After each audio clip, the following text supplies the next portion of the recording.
over the period of years, but still going with a brief summary of what you think of the film. Brief summary, right? So, this was probably the first Thai film I saw, and also the first Apichatpong film I saw, Hmm. and it was so different from the image that I had of Thai cinema or Thailand as a place, the culture. I mean, it was a revelation at that point, and also the type or the sensibility or the aesthetic of the film. I mean, back then I was a newbie. I was just getting into cinema, or it was 2010. He just had won the Palme d'Or, Hmm. and then I thought I would get into it before I watch Uncle Boon Me. Oh, Then he won first I Palm d'Or for Uncle Boonmi, is it? yeah, in 2010, Okay, yes, I don't remember that. yeah, and all his films. I mean, there are a lot of similarities in terms of motive, in terms of Hmm. tone, themes. So I mean, if you uh, watch them one by one, it'll all feel like a very smooth flowing, river kind of a thing. That's how his filmography works for me. Hmm. Even his new film, right, which is doing with Tilda Swinton, which won the jury prize this year, Hmm. Memoriam, I forgot the name. It's Hmm. releasing sometime in December, I guess. The themes, So I guess, would pretty much be the same. Yeah. is that in English or Thai? I guess it would be in Thai because the trailer didn't really have much dialogue, and Okay. I don't really know. Oh. Hmm. So the first, how I remember the film was how it started as a very, nice, coy, romantic love story between a well-built, handsome soldier and a kind of a simple country boy, and it goes on. Uh, you know, the love affair kind Hmm. of grows uh, meekly, coyly for about an hour, and there's this abrupt shift, right, where the screen goes dark for about four or Hmm. 5 seconds, and you don't really know what's going on, what's happening, Hmm. and then you are, dropped into a completely different terrain, completely subverting your expectations. Hmm. Hmm. So that was a huge deal for me at that point. I was like, what is this? What just happened? And So did then that piss you off, or were you amazed that, I was oh, kind of amazed, yes, like okay. what the hell is happening? I've never seen something like this that suddenly you're plunged into another story. Hmm.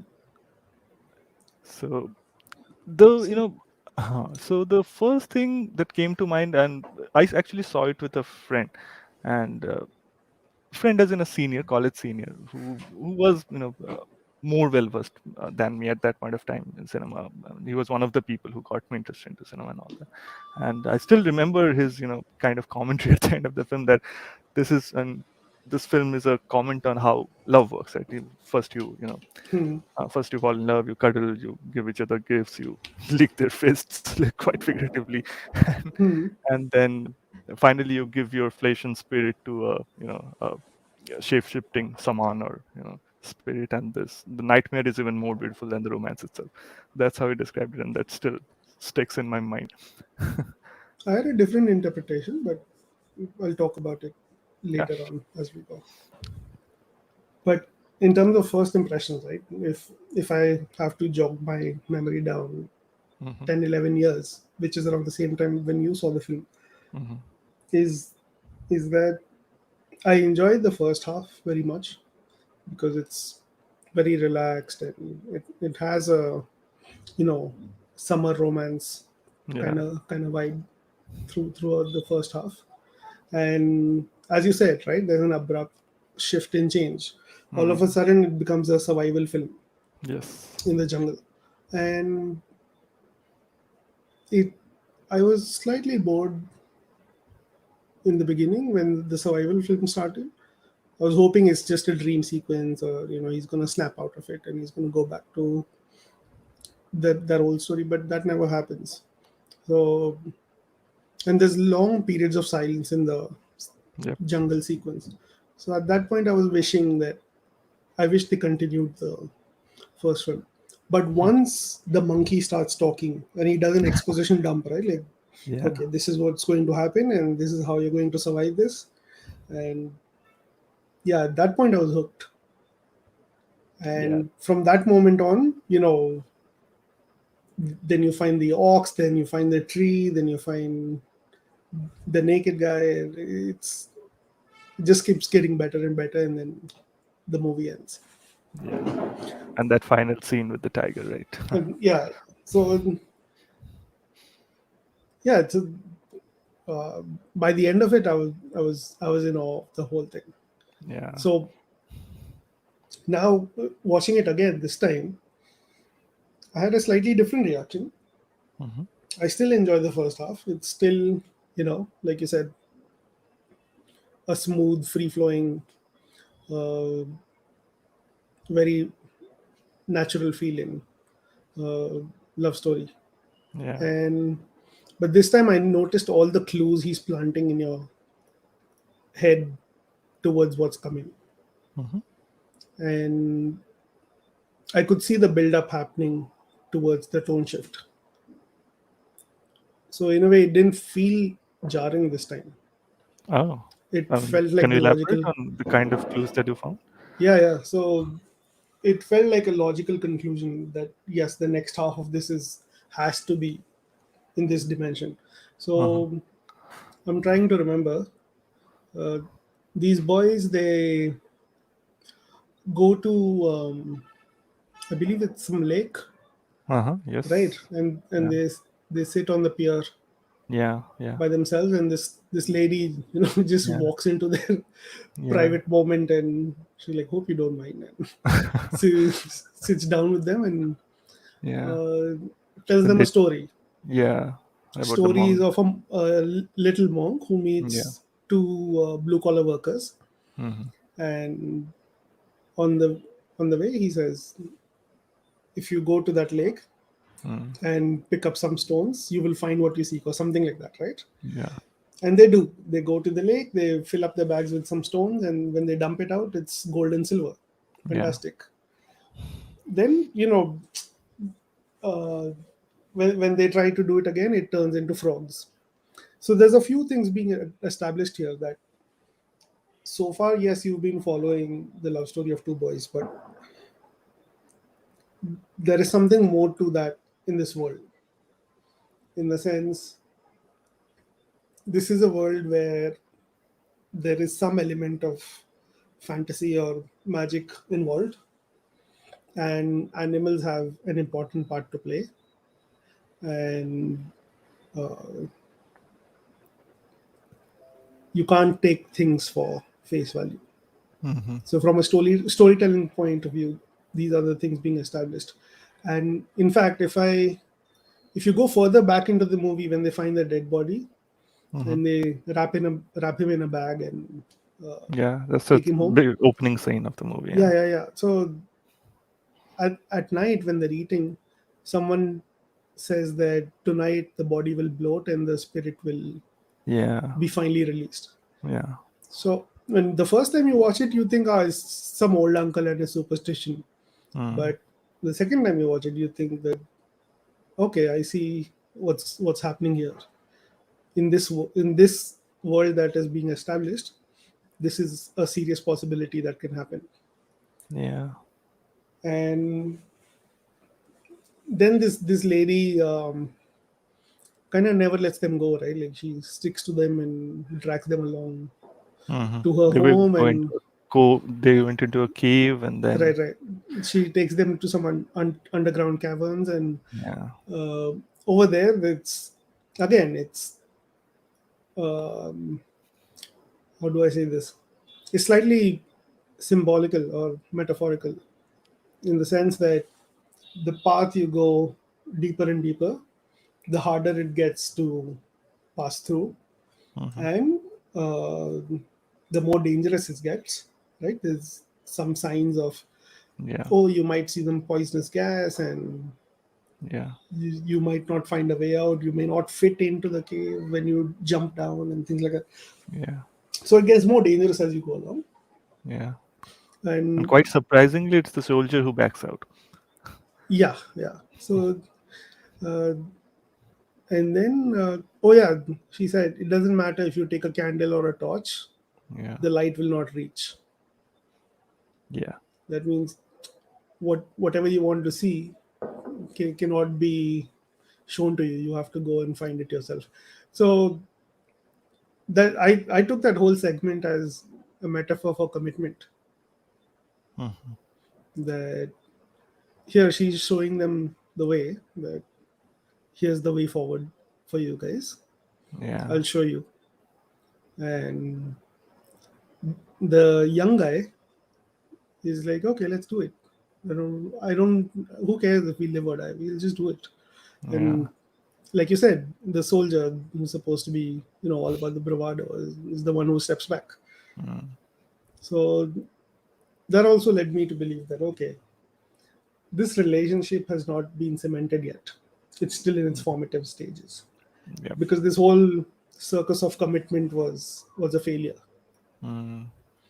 Then another clue I saw was the young boy, right? He says, "Do you want to see a picture of me when I was in the army?" And Mm. he shows him a picture. So at one point, he was in the army, and uh, I'm guessing maybe I didn't pay attention enough, but I'm guessing by that inspiration, he joined the other guy joined the army too. Oh. And after the cave sequence, he is posted near the forest, Mm. and uh, in his dorm room, I don't know if it's his wallet or if it's an album. He opens up and he looks at pictures of the young guy. Mhm. So he's missing, reminiscing, all these things. At that point, he's assigned to some duty, because an ox has there's someone who's stealing animals from the farmers. An ox is missing and a person is missing. Mm. So I thought that is the gateway to the next story, and that's when the Mm. split happens. Like you said, Yep. it goes blank for a few seconds and then starts again. And when it starts again, they have a second round of opening credits. Yep. So it's almost like two films packed Two into one. films. Yeah. Um, what else? There was something. Let me think. I'll come back to it. But is there something that you remember that you want to talk Oh, about? so I was reading through the reception of the film in Thailand itself when it Okay. first came out, and it won the jury prize in Cannes that year in 2004. Mm-hmm. And I mean, this I learned about only yesterday that Mm. it was actually not that well received in the so-called urban circles in Bangkok, Mm. Bangkok intellectuals, their film, intelligentsia. They did Mm. not quite celebrate the film as a really landmark film Mm. if not in world cinema, in Thai cinema at least. But it was quite well received in the provincial towns, in the villages, and it had Oh, okay. it yeah it I mean through DVDs and VHS and all of those stuff. It was Mm-hmm. actually very well circulated, and people still watch it in provincial areas of Thailand. So that Mm. was, I mean, I'm not sure what the reasons were, but that was quite surprising. I wonder if it's because it actually shows you a very grounded depiction of rural life. Mm, and and Thai cinema, mainstream Thai cinema is basically Bollywood, right? Like yeah. melodrama and uh, love stories and stories of extremely rich people. So maybe it was refreshing for them to see rural areas and cultural folk tales being depicted. Yeah. But it's And not there an was, easy film yeah, for beginners absolutely. to read. Yeah. Yeah. It quite, it's in the tradition of slow cinema as we know it now. It Hmm. was, I mean, back in the early 2000s, this was, kind of becoming a wave in itself. Uh, Yeah. it's never easy for people who are just getting into serious cinema to, actually sit through these kind of films. Yeah. Picture. I think Apichatpong is a gateway to love dears. Yeah. Like if you can appreciate this, then you end up seeking Yeah. loved, yes, who's in Nobody his is own territory. yeah, it's an He's it's a not bit of an competing with extreme. anyone. Yeah, yeah. Maybe you can go to Belatar or maybe Hussein. Hu Shaosheng is still, within art house Yeah, zone. Uh, or maybe even Lisandro Alonso. oh, I remember what I was going to say. This time I noticed something, and I may be wrong, but this film has a time loop. Hmm. Um, is that it? The narrative structure is circular. Um, so there's the story of this ox missing and a person missing, right? Mm. And he finds the dead ox Yeah. in the field. Mm. Then he looks around and looks for footprints.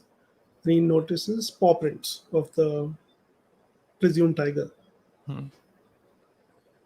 and obviously the body has been torn apart, so it's quite obvious that an animal has eaten its share before leaving. Mm. But later on in the film, you see when he's on the hunt, he notices an animal move and he takes a shot at it. Turns out it's the ox, Yep. right? So basically, his gunshot killed the ox, Yep. and the flesh eating was done after the fact. Mm. So, Come to think of it, yes, so can it be. is in a time loop, and there's a person missing from the village, Yeah. and they find a dead body, Yeah. and the last scene is this guy being face to face with the tiger, Yeah.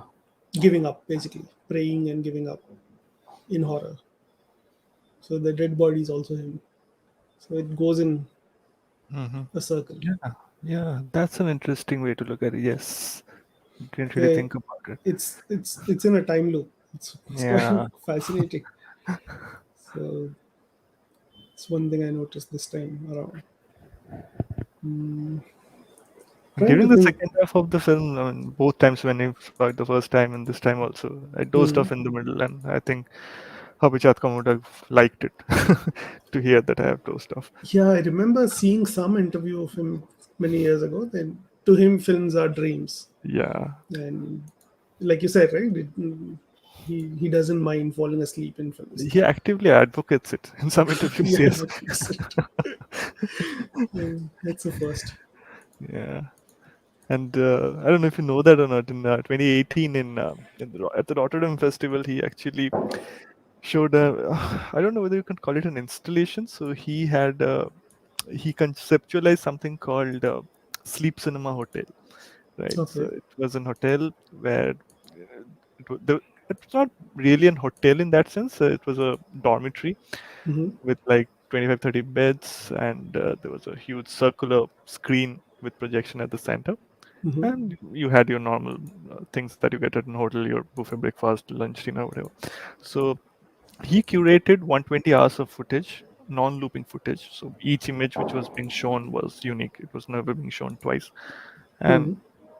it ran for 120 hours non-stop. That is 5 days. And you could come in, you could sleep, you could go out, have your breakfast, come in, sleep again. Mm-hmm. So it was an effort from his side to, to explore that. How do you put it? Uh, that boundary between dream and reality, and where cinema fits into that. Right. Hmm. It was. I mean, when I first heard of it, it was it was fascinating to hear about something like that. Hmm.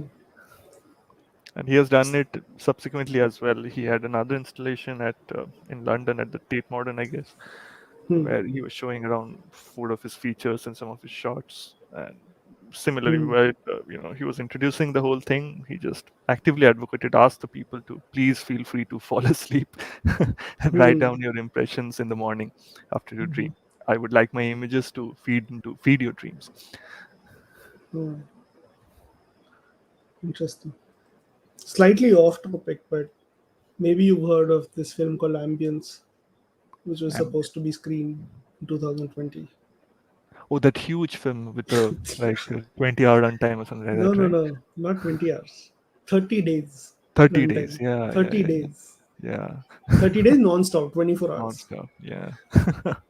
Uh, I don't know if that ever got released or if it was ever screened uh, because of the pandemic, but I don't think so. I would have and heard I it. saw some footage of it. It's unwatchable. So, anyways, going back to the film, did you see any reason why there were multiple animals used for throughout the film? There must be some significance, right? Anything that you noticed about this? In terms of using multiple animals, I did There's not feel frogs, any. there's a monkey, there's Yeah. this ox, Mm. and who else? So in the second half, I think he's There's a in. dog in the beginning Yeah. who has cancer. Has cancer, yes. And Mhm. there's a puppy. I mean, that's a striking Right. scene where the Mm-hmm. mom finds out the note from his trousers and shows him. Mm-hmm. And in that scene, the puppy takes all the attention. The way it's framed, it's very Mm-hmm. interesting.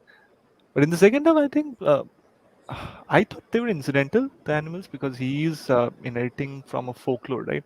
The Mm-hmm. elements. So I don't think I mean, I don't know really whether he has made it up or is it really a folk tale in Thailand. Something I remember seeing someone's name in the credits, right, in the second half, that Mm-hmm. inspired by the tales of an author. I didn't really Mm-hmm. research that author, but Mm-hmm. I think it's inspired by real folklores, real tales. Hmm. Hmm. I was trying to think what it could mean. Um, on one hand, the movie begins with a quote saying that there used to be a man who could transform into animals or something like that. So I Hmm, thought these animals represent spirits or hmm, ghosts hmm. Yeah, I who mean take that's the how. form of, yeah. Yeah, that's how I mean the folklore goes, right? There's a uh, Khamar shaman, like a shape-shifting spirit, which can take the form of a man, which is the tiger-striped man, that naked man that we see in the second half, and it's usually a tiger at night. So that's the shaman that they're talking about. Speaking of Khmer, the first half of the film takes place in Thailand. Yeah, Second half of the film takes place in Cambodia. yeah. I mean it's the border region, I guess. Right, right. Mm, So that is one distinction over there. mm, But I thought these animals are probably spirits of dead people who take the form of animals to mm. come back into the world. Yeah. And when there's no one around, they free form into Yep, yep. I mean, humans. that's the beauty of the film, right? You can interpret it in a number of ways, but the Yeah, experience it's unique. yeah. And all his films are like that. It's just about Hmm. the experience. Just let your senses flow. That's how he always advocates it, right? How should I? Hmm. If you ask him, I've seen in interviews, right? If people ask him, interviewers ask him, how should we approach your films, right? They Hmm. seem to be quite obtuse, quite difficult to get into. He Hmm. would say, I mean, he would say, I mean, it's just a way of looking, right? You don't Hmm. have to think of it as difficult. You just you know heighten your senses and let yourself into the film. That's it. Hmm. It's an experience. You don't have to interpret anything. You don't have to seek meaning in anything. It's just an experience. Hmm. Then, yeah, I didn't write notes for this because usually Nikhil is the one who handles the discussion. Uh-huh. But he's not feeling well, so he's taking a break. Oh. So I'm trying to remember what else I wanted to talk about. Hmm.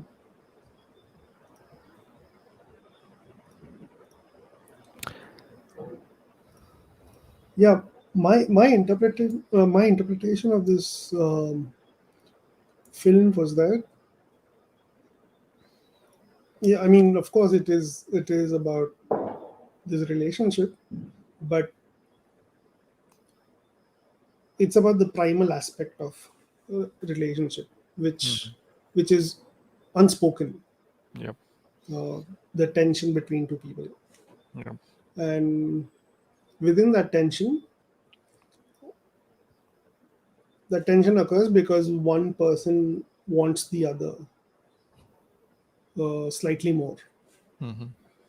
and it will take a time for both of them to reach the same page and finally accept the relationship. Mhm. And so I thought this whole notion of the hunt was Mhm. symbolic towards that this predator prey relationship Yeah. is, who's the The hunter hunt. and who's being hunted.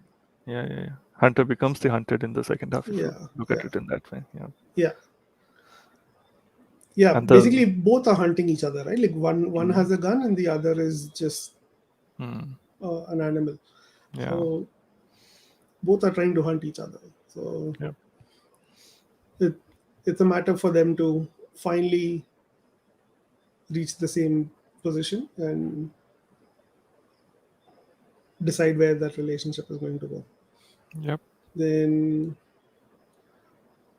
And the last scene, right, where I mean when it fades into black, hmm when we see the that enigmatic scene of the tiger perched on a treetop and hmm uh, the soldier crouched or kneeling on the ground. hmm He kinds of submits himself, his spirit. I don't exactly remember the words verbatim, hmm but it was a submission, right? It was. I mean, he was at that point. He's letting go of fear, and he's just completely submissive. That take. right, right. Basically, as you said, submitting himself. Yeah. Um, and the tiger is, placed higher in the Mm. composition. So, and this guy is almost like kneeling on the ground. So, Yeah. Yeah. It it, goes like, I give you my spirit, my flesh, my memories. Take yeah. me. So it's Something like you of that. said, it's a religious image, Yeah. Yeah. higher power and kneeling Yeah. disciple, that kind of thing. So, Yeah. um, so it's doing that also. Then, in terms of animals, I thought there's a secondary layer to the whole animal uh, concept. Is that this soldier guy Hmm. throughout the film, he's the only one who's getting um, irritated by animals. Um, I think he's slightly scared of the dog also in the beginning, and uh, When he accompanies the guy to the hospital with his dog, right, for the checkup, yeah, it, he's slightly he's scared kind of of unwilling, that yeah, kind of vibe. Yeah. he's scared of the dog. Then when he sees the monkey, he's scared. He's actually scared when the monkey Mm. comes to inform him about the tiger. Mm. He's really scared of the monkey, Yep. even though that monkey is on a tree. Monkey is not going to do anything. So, and monkey is a herbivore, right? It's not going to kill him. So Mm. he's still afraid of that. And then throughout the film, he gets mosquitoes, leeches Mm. Oh attacking yeah, him. that leech motive. Yep. It comes up again and again. He gets it at Yes. least 4 or 5 times. Yes. Every time he kills them and he throws them away. Yeah. So, in a way, he doesn't have appreciation for animals Mm. around him. He's washing his hands or he's covering himself. Oh, sorry, yeah, he's covering himself in mud to, I guess, avoid mosquito bites or something. Mm. Mm. And there he finds the fish. His immediate instinct is to kill it. Yeah. Uh, But in all honesty, he has to survive as well. no, he has to survive. That's not, that's there. But in a forest, there's plenty to eat. Mm. There's multiple things he can eat. The reason he's never seen eating a fruit of any sort, but he is seen eating an animal, Mm. there has to be some thought put into that, right? Yeah. Um,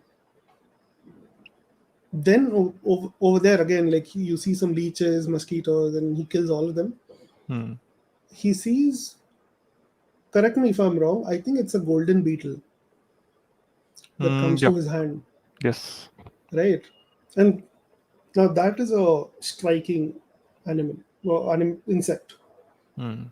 It's unlike anything else. It's beautiful and it's sparkly, Mm. and you can't miss it.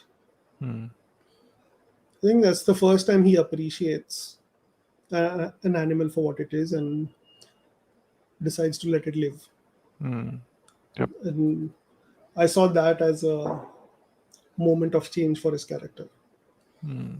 That happens The, quite late in the film, right? very late into the Mm. film. In fact, just before the climax. Yeah. So second time watching, I thought now he's ready for some sort of conversation with this animal spirit creature. Mm.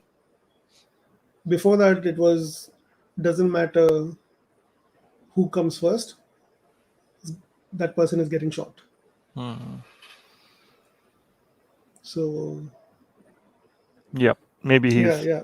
he's assimilating himself into the jungle, or he's becoming part of the landscape. That's how we can look at it by the time it ends. Or appreciating someone who's not like himself. Hmm. So in the case of the movie, it could mean a gay person, Hmm.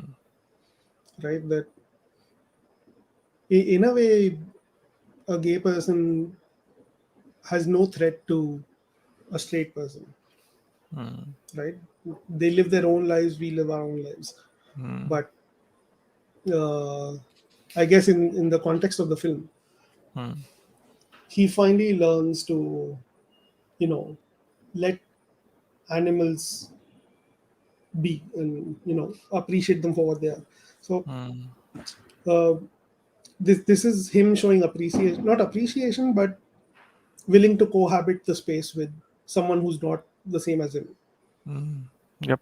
Can be looked at And it. if I remember correctly, when the ox ghost thing happens, Hmm. there's also a firefly Yeah. That that, beautiful that he scene sees. with the Yeah, yeah, tree. yeah. So it's after the beetle, Hmm. this is the second animal which he sees and does not kill. Yeah. So now he's come to share the world space with Hmm. someone who's not the same. In this case, animals and spirits. Yes. And it just so happens that the animal spirit of the tiger is looking for a relationship because it's lonely. Hmm. So maybe it's it's this whole journey of him, um, of probably being uh, unsure about his sexuality and finally accepting it. Hmm. Yep. Because I'm sure you've read multiple times in the news, or at least in the US, I remember this happening quite often, that the senators who used to vote for anti-LGBT laws Hmm. were always exposed to be gay themselves. Yeah. So if they're not gay, why are they so against someone who doesn't threaten their life? Hmm. They are threatened because these people, have some religious inclination, and they've been taught through this religion that homosexuality is wrong, Hmm. and they've they've grown up believing that it is indeed wrong. But at the same time, they have a very hard time suppressing their Hmm. Their natural own impulses. desires, Yep. right? And they have to maintain an act in society, especially as a public office Hmm. bearer, that I am a straight Christian man and I'm a law-abiding citizen and I have a wife and a child and this and that. Hmm. And all of that takes a lot of energy. Hmm. And people who are, participating in pride parades and living happy and simple lives, uh, these people perceive uh, that is wrong. More They've than wrong, given. it's as a threat, as an active threat to their way of life. Oh, they also think so. They take the devil and God concept quite seriously in the Mm. sense that there are certain things which happen due to God's grace, and there are certain things which happen due to the devil's influence. Mm. So such people think that these LGBT people have given in to the devil's influence. Mm. Yep. So that's the reason, to combat against their own inner turmoil, they come up with these laws which suppress the freedoms of LGBT Mm. people. Yep. To say that if I can go through this struggle to maintain a normal life, so can you. Mm. I mean, it's a difficult process because conditioning is a very, very powerful thing. Yeah. What you grow up believing becomes your baseline truth for many things, and to shake out of that system is not something most people will go through, Absolutely. or most Learning people maybe will, takes. yeah, correct, most people will not try to challenge their beliefs. Mm. They're happy believing whatever they know about the world. It's comforting Yep. Yep. that what they know is indeed correct. Mm. Unlearning something that you have learned in months takes years, right? It's Hmm, always the harder thing to do. correct. So yeah, maybe this whole animal thing in the film where this guy constantly kills animals, every single animal he sees, and then finally learns to live and let live, Mm. then transforming into, when faced with certain death, he will still not choose violence. Mm. It's maybe that is what is happening, that he is questioning his own beliefs and allowing himself to uh, cohabit, Mm. not just cohabit or become one of them. Yep. That's when the old self dies, dead body of the human in the beginning. The Mm. human is dead and the spirit is alive. So yeah, that's something that I noticed the second time around. The monkey also says something interesting, right? Yeah. um, Feels like the tiger is, or the tiger trails you like a shadow. I yeah, the mean, tiger is lonely and he cries because he's lonely, and yeah, and you are his uh, prey and his companion both. yeah, you're his prey and his companion, correct. And uh, either that or you have to kill him. Yes. That means you have to kill his desire for this relationship to Mm. move ahead. Mm. So which one is it going to be? Devotion to be rewarded by one who will devour Yeah, him. yeah. So yeah, this soldier, he's spending time in Cambodia away from this young guy. Mm. Maybe that's his time for contemplation. Mm. That yeah, I enjoyed my few days with this boy, but is this what I want for the rest of my life? Mm.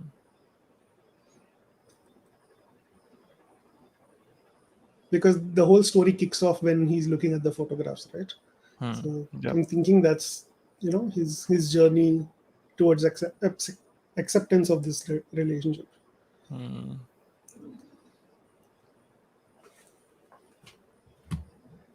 So yeah, that was my Yeah. interpretation of the film. It's Mm. along the Yeah. lines of what your friend said, but it's slightly. You can Uh, interpret. That's the charm. That's the magic of the film. mhm, It can be done in so many ways, but the mysteries mhm, of the film are, so cosmic at scale that any attempt to ascribe any sort of allegory can seem puny, mhm, can seem small. mhm, mhm. Because I'm that trying to rupture think. that happens in the middle, that's the whole deal. Like that, sort of migrates the narrative into a completely different realm. Right. It goes into the metaphysical Hmm. kind of zone. So Mm, it sort of becomes unclear, right, that whether these two people, whether they have been banished to this realm or they have been elevated to this realm, right?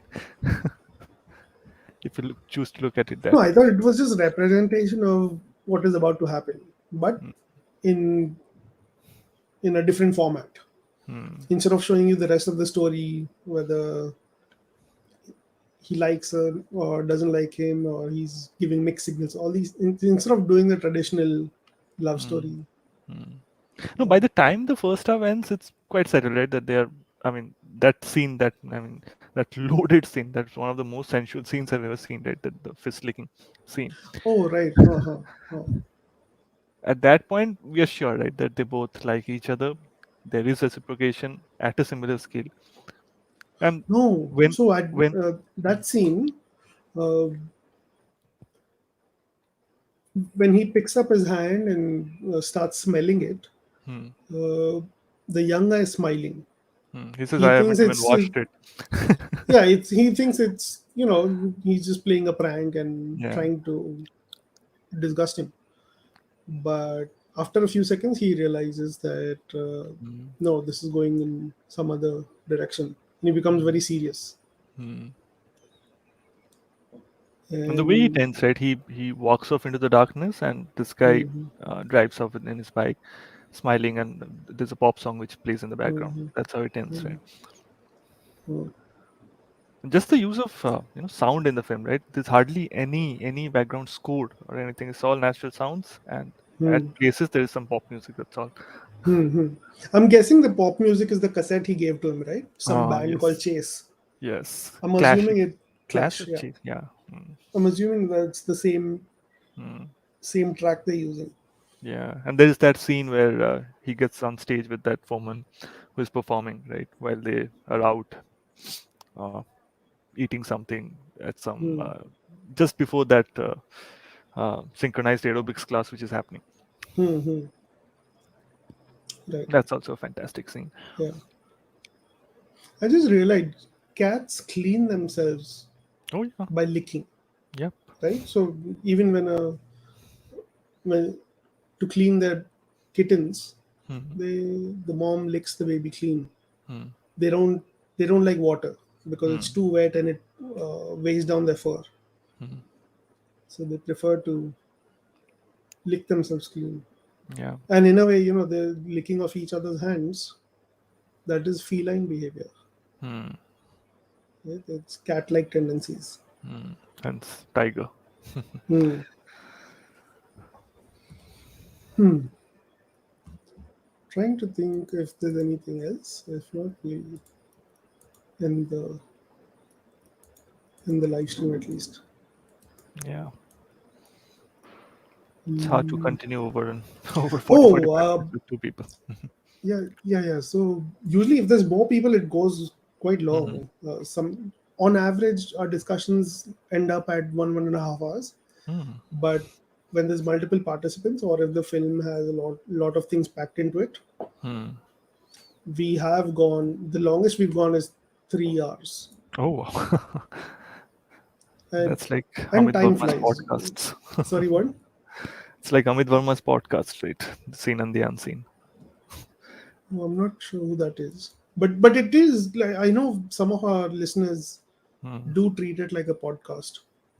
They listen to it while going to work or while at work. And Hmm. um, yeah, there's one thing I'm looking through the film trying to find that scene to talk about it. Hmm. um,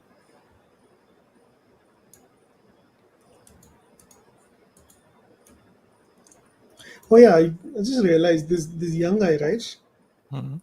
His job is at an ice factory, Ice Factory, yeah. right? And his job is to cut the blocks of ice Hmm. into Hmm. smaller bricks. Hmm. Yep. So maybe as a joke, his job is literally to break ice. Icebreaker. Yeah. Literally. So that's one thing I noticed this time around. So okay, I think we Other can. thing was Yeah. right at the end when the soldier is talking, like, take me, take my spirit, take my memories. Hmm. It seems like it's coming through a walkie-talkie, if you have noticed. Oh, really? Okay. Yeah. I'll give it a listen again. Mm. And quietly, there's some static which creeps in by the time it ends. So that is a point to Oh, ponder there as well. is something with the walkie-talkie, right? Is it the monkey who says it's fascinated by your sound machine? Yeah, yeah. The tiger spirit itself is fascinated by the walkie-talkie. Uh, oh, I didn't think about that. Mm. Is there something going on in terms of this walkie-talkie in the film? Might be, might be. That last scene, that kind of piqued my interest. That why is it? Hmm.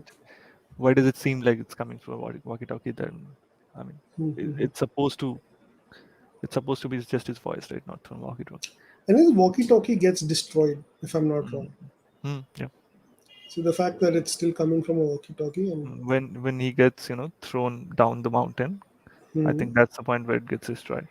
hmm, hmm, correct. Yeah, I didn't think about that. Maybe next time I watch it, I'll Mm. try to pay more attention to the sound part and Yeah, see if this there just this is. use of sound in the film is quite fascinating. Just the dialogues, right? Hmm, It's the ambient sound, the volume of it is always above the dialogue. It seems like the hmm, dialogue is secondary at every point during the film, right? hmm, You almost have to, really listen to the dialogues. Really, hmm, hmm. pinch your ears and kind of, and that's quite fascinating. It's almost like the director is saying that Oh, it isn't that important. that might be a problem with the software you're using to play the film. No, no, no, that's intentional. I mean, it's a point which has been discussed by other people as well. Okay, okay, Hmm. So it's part of the sound design. okay. Hmm. Because I know some softwares are not good at Hmm. downsampling 5.1 to Hmm. This 2.0. this film is only available on DVD, right? There has been no Blu-ray release. Yeah, but DVD is still 5.1, which 5.1, is, yeah. five channels: front left, front Hmm. right, rear Hmm. left, rear right, center, and sub. Hmm. So the software you're playing has to downmix that into 2.0 for your headphones. Hmm. So some softwares are not good at this downsampling. Hmm. So I know I had this problem, Okay. especially for 7.1. The Hmm. VLC was not able to do a good job of downsampling, so I had to switch to something else. And now Hmm. I can hear everything properly. Hmm. So, but yeah, if you said that it's been talked about, so I'm guessing it's done for a reason. Yeah. All right, I think we can end the live stream Yeah. unless there is anything else that we need to discuss. Uh, Not really. Nothing from me. Nothing really of any significance at this point. So yeah, maybe we can end. Oh, we have one viewer on YouTube. Hi, whoever's listening. If you're listening, say hi in the chat and I'll know. So I don't know who the listener is, but it's nice that someone's there. I Mm, wish they came to the discussion instead. That would have mm, been more interesting. I yeah, think we could have had better participation. yeah. I know So, people who might be shy to talk. They just prefer listening in. I used to be like that. oh yeah, oh. But it's quite a friendly atmosphere. No, nobody's grilling each other. Matt, whereas then we had a moderator and the moderator would ask question and people in the room would answer one by one. But later on, we switched to an unmoderated Hmm. thing where you just talk about the film, and if you want to speak up, you speak up, Hmm. that sort of thing. And that's been working out well so far. So we've been rolling with it. Yeah.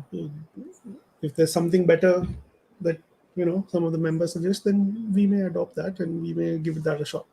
But for now, we are following the unmoderated format. Yeah. Once we have, I mean, if it's less than 10-15 people, unmoderated works pretty well. Moderated makes sense if you have Hmm. quite a number, right? Over 30-50 people. Hmm. Okay.